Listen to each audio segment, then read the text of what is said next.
요한복음 16장 25절에서 33절까지 우리 한 목소리로 함께 봉독합니다. 이것을 비유로 너희에게 일렀거니와 때가 이르면 다시는 비유로 너희에게 이르지 않고 아버지에 대한 것을 밝히 이르리라. 그날에 너희가 내 이름으로 구할 것이요 내가 너희를 위하여 아버지께 구하겠다 하는 말이 아니니 이는 너희가 나를 사랑하고 또 내가 하나님께로부터 온 줄 믿었으므로 아버지께서 친히 너희를 사랑하심이라. 내가 아버지에게서 나와 세상에 왔고 다시 세상을 떠나 아버지께로 가노라 하시니 제자들이 말하되 지금은 밝히 말씀하시고 아무 비유로도 하지 아니하시니 우리가 지금에야 주께서 모든 것을 아시고 또 사람의 물음을 기다리시지 않는 줄 아나이다. 이로써 하나님께로부터 나오심을 우리가 믿사옵니다. 예수께서 대답하시되 이제는 너희가 믿느냐? 보라, 너희가 다 각각 제 곳으로 흩어지고 나를 혼자 둘 때가 오나니 벌써 왔도다.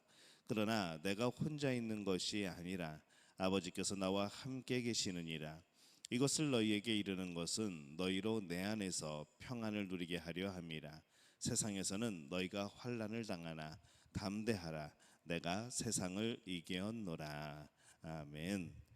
할렐루야. 하나님의 은혜가 오늘 이 새벽에 하루의 첫 시간을 주 앞에 드리는 우리 믿음의 가족들에게 함께 하시기를 예수님의 이름으로 축원합니다. 예수님의 이제 마지막 설교에 대한 그런 내용입니다. 과연 예수님께서 이 마지막 설교에 무슨 말씀을 하셨을까? 우리가 오늘 살펴보면은 이 예수님은 제자들의 무지 그리고 또 연약한 믿음 이것을 너무나도 잘 알고 계셨습니다. 예수님은 때가 이르면이라고 말씀을 하시죠. 예수님은 부활 이후에 이 제자들이 많은 것을 알게 되고 또 그들이 믿게 될 것이라 이렇게 말씀을 합니다. 근데 이 제자들은 벌써 아는 것처럼 자신들을 생각합니다. 29절에 보면은 제자들이 말하되 지금은 밝히 말씀하시고 아무 비유로도 하지 아니하시니라고 말씀을 합니다. 이 예수님은 때가 되면은 다시는 너희에게 비유로 이르지 않고라고 말씀을 하시는데 이 제자들은 그것을 지금 오해하고 있는 것이죠. 때가 되면이라고 말씀을 하셨는데 제자들은 지금 아무 비유로도 하지 아니하신다라고 생각을 하는 겁니다. 참 많이 아는 것 같은데 참 많이 모르는 것, 정말로 잘 열심히 하는 것 같은데 열심히 하지 않는 것, 지금 이것이 제자들의 모습입니다. 예수님이 말씀하시는 때와 그런 시점에 대해서 이해하지 못하고 또 마치 이해하는 것처럼 그렇게 말하고 있는 이 제자들의 모습을 보는 것이죠. 그들은 이제 아는 체를 하고 있습니다. 30절에 보면은 우리가 지금에야 주께서 모든 것을 아시고 또 사람의 물음을 기다리시지 않는 줄 아나이다. 이로써 하나님께로부터 나오심을 우리가 믿사옵나이다 라고 말을 합니다. 그들은 마치 아는 것처럼 말하지만은 사실은 전혀 모르고 있습니다. 그들이 모르고 있다는 것을 예수님은 아셨는데 정작 제자들 자신은 몰랐던 것이죠. 그들을 향하여 예수님이 말씀을 합니다. 31절에 보면은 예수께서 대답하시되 이제는 너희가 믿느냐라고 말씀을 합니다. 어떻게 보면은 질문 같기도 하고 어떻게 보면은 이제 정말 너희가 믿는 거냐라고 이렇게 살짝 이렇게 웃으시면서 하시는 그런 말씀 같기도 하고 사실 직역을 해보면은 이제 너희가 믿는다라는 한 그런 해석이 좀 더 적당한 해석이겠죠. 예수님은 여기에서도 또 책망하지 않으십니다. 오히려 제자들이 나중에 스스로 자책할까봐 미래의 일에 대해서 먼저 말씀을 해주시죠. 32절에 보면은 보라, 너희가 다 각각 제 곳으로 흩어지고 나를 혼자 둘 때가 오나니 벌써 왔도다. 그러나 내가 혼자 있는 것이 아니라 아버지께서 나와 함께 계시느니라 이렇게 말씀을 합니다. 사실은 지금 상황은 굉장히 급박한 상황입니다. 군사들이 이 로마 병정들이 예수님을 잡으러 가까이 왔음을 예수님이 아시는 것이죠. 조금 있으면은 이 제자들이 예수님을 버리는 것을 그들 스스로가 직접 경험하게 될 겁니다. 그런데 예수님은 미리 말씀을 해주시죠. 왜 그것을 미리 말씀을 해주셨을까? 라고 생각을 해보면은 이것은 비난하시는 것이 아니고 너희들 지금 그렇게 말하지 조금 있어봐 나를 다 버리고 도망갈 거야 라고 하는 그런 비난의 말씀이 아니고 오히려 위로하시고 놀라지 않게 하시는 그런 예수님의 말씀입니다. 예수님은 그들이 비난할 것을 몰라서 지금 그렇게 그들을 사랑으로 대하시는 것이 아닙니다. 이후에 그들이 그렇게 예수님을 홀로 버려두고 간 것에 대해서 그렇게 심각하게 자책하지 말라고 미리 알려주시는 것이죠. 제자들은 지금 자신들이 실패할 것을 알지 못합니다. 잠시 후에 어떤 일이 벌어질지 이 제자들은 전혀 모릅니다. 하지만 예수님은 아십니다. 이 제자들은 자신들이 아주 조금 후에 실패할 것이라는 것을 알고 있었다면 아마 얼굴을 들지도 못하였을 겁니다. 근데 예수님은 그것을 아셨지만은 그들을 또 사랑으로 대하시는 이런 서로의 반대적인 모습이 보여지고 있습니다. 이 예수님은 제자들의 약함을 아십니다. 33절에 보면은 이것을 너희에게 이르는 것은 너희로 내 안에서 평안을 누리게 하려 함이라. 세상에서는 너희가 환난을 당하나 담대하라. 내가 세상을 이기었노라 하시니 이렇게 말씀을 합니다. 지금 잡히시기 전에 마지막 말씀하시는 것은 제자들을 위로하시는 것이죠. 지금 너희에게 앞으로 일어날 일을 미리 말하는 것은 내 안에서 너희가 마음이 좀 평안을 누리기를 원하는 것이야 라고 말씀을 합니다.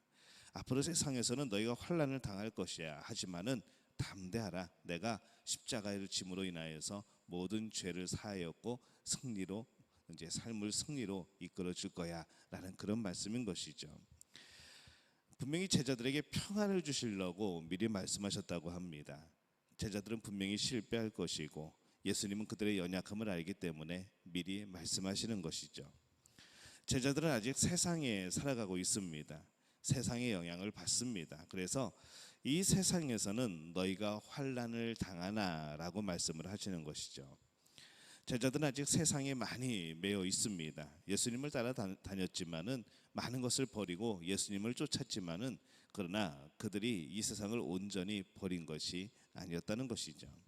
나중에 보면은 이들이 예수님과 떨어졌을 때, 이들이 예수님이 보이지 않았을 때 그들은 결국 자신들이 있던 곳으로 또 돌아가는 것을 우리가 발견하게 됩니다. 이 세상의 영향을 받는 제자들 여전히 세상에서의 그런 환난들을 겪게 되는 것이죠. 예수님은 그것을 잘 알고 계셨습니다. 제자들이 아직 세상에 많이 매여 있어서 그 영향을 받을 수밖에 없고 이 세상에 속하지 않는 사람이 앞으로 되어지는데 그 복음으로 인하여서 세상에 속하지 않은 사람이 되어지는데 그러다 보니까 이 세상에 속한 사람이 아닌데 이 세상에 살고 있다 보니까 세상은 이들을 미워할 수밖에 없는 것이고 또 그들은 이 세상에서 그것 때문에 그 복음 때문에 예수님을 믿는다는 것 때문에 고민하고 또 아파하는 그런 날이 올 것이라는 것이죠. 그러나 주님은 담대하라. 내가 세상을 이겼노라 라고 말씀을 합니다. 예수님이 세상을 이기신 것에 대해서 우리가 좀 이해하고 우리가 생각을 해야 됩니다. 그것은 선과 악의 싸움이 아니라는 것이죠. 예수님이 선이고 이 세상이 악이어서 예수님의 그 선이 악과 싸워서 이겼다는 그런 승리의 개념이 아닙니다. 사람들의 죄를 담당하기 위해서 이 땅에 인간의 몸으로 오셨고 끝까지 하나님 아버지의 목적에 맞게 세상에서 살아가셨고 이 죽음이라는 십자가라는 지극히 고통스러운 것까지 감당을 하십니다. 그렇게 하나님께 온전히 순종하신 것이 악을 이긴 것이죠. 세상을 대적하여서 세상과 전쟁을 벌이고 유대인들이 바랐던 그런 메시아의 모습이 아니었다는 겁니다. 하나님께 온전히 순종하는 것이 악을 이기는 겁니다. 하나님께 온전히 순종하는 것이 죄로부터 승리하는 것이죠. 그것이 세상을 이기는 것이라 예수님은 지금 그 말씀을 하고 계십니다. 그래서 예수님은 하나님께 온전히 순종하지 못한 사람들의 죄에 대해서 대속할 수 있는 분입니다. 그래서 믿음대로 살기를 원하지만은 여전히 세상에서 이 실패할 때가 많은 그들을 향하여서 예수님의 그 구원을 말씀하시면서 담대하라라고 말씀을 하시는 겁니다. 근데 어떤 분들은 참 아쉽게도 이 죄에 대해서 담대한 분들도 참 많이 있습니다. 이 도대체 이 죄인지 아닌지도 모르는 그런 신앙인들도 많다는 것이죠. 그래서 예수님의 대속을 생각하기에 죄를 더 쉽게 범합니다. 뭐 죄 많은 곳에 은혜가 많다고라고 이제 성경에 말씀을 하지만은 그렇다고 죄를 권장하고 야 내가 은혜를 누리기 위하여서 죄 속에 좀 더 뒹굴어야겠다 그런 것은 아닌 것이죠. 예수님이 용서하실 것이라는 그 착각 속에 모든 것을 용서하실 것이라는 그 착각 속에 그렇게 죄에 대해서 더 담대해지는 사람 바로 그 사람은 오히려 예수님의 그 구원의 그 죄 용서함의 대상이 아닌 것이죠. 오직 죄를 범한 자신의 모습에 또 그 실패에 가슴 아파하고 순종치 못한 것에 통곡하는 사람만이 바로 예수 그리스도의 그 십자가의 대속의 그 사랑의 대상이 되어집니다. 실패를 씻어주시고 다시 우리를 일으켜 주시는 능력이신 겁니다. 그러게 우리가 담대할 수 있는 것이죠. 제자들은 곧 엄청난 실패를 경험할 겁니다. 또 그로 인해서 주저앉고 또 그들은 그것 때문에 실망하고 또 그렇게 살아가게 될 겁니다. 그러나 예수님이 부활하시고 성령이 임하시는 그때에 그들은 오히려 이제 더 담대하게 일어나서 그 이후에는 예수님의 이름으로 많은 능력들도 행하게 되고 죄를 이기는 승리를 얻게 되고 이 세상 사람이 아닌 사람들이 이 세상을 살아가지만 그래서 환난과 여러 가지 어려움들을 당하지만은 그럼에도 죄에 굴복하지 않는 그러한 삶을 살게 될 것이라 오늘 예수님은 그렇게 그들에게 평안을 주시고 위로해 주십니다. 제자들은 지금 연약한 모습이고 이후에 큰 실패를 경험을 할 겁니다. 그러나 예수님은 오히려 그들을 향하여서 따뜻하게 대하시는 모습을 오늘 우리가 발견을 합니다. 예수님은 그들의 실패를 알았고 그러나 그들에게 새 힘을 주셔서 그 실패에 주저앉는 것이 아니라 그 실패를 딛고 그 실패를 넘어서 바로 죄의 용서를 해주시는 그 예수님의 사랑으로 더욱더 거룩하게 되기를 원하셨던 겁니다. 오늘 우리들도 마찬가지입니다. 예수님은 오늘 우리를 향하여서 우리가 많은 연약함이 있지만은 많이 실패하지만은 그럼에도 불구하고 그 실패를 넘어서 우리에게 승리를 주시고 우리에게 큰 용서함을 주시는 이 예수님의 사랑 그것을 오늘 우리에게 베풀고 말씀하고 계신 겁니다. 바라는 것은 우리가 더욱더 거룩해지고 우리가 더욱더 경건해지고 우리가 더욱더 성결해지는 것이죠.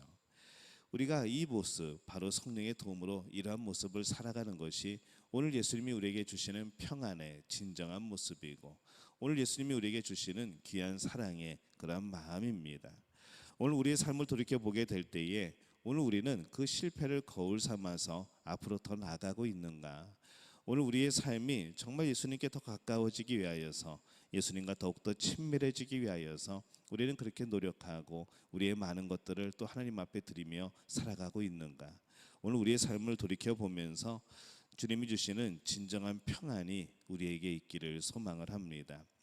세상이 핍박하여도 세상이 우리에게 복음으로 인한 여러 가지 고난을 준다고 할지라도 우리가 이 세상에 속한 사람이 아니고 하나님 나라에 속한 사람들로서 주님이 주시는 승리를 맛볼 수 있는 그런 복된 삶이 되어지시기를 예수님의 이름으로 축원합니다.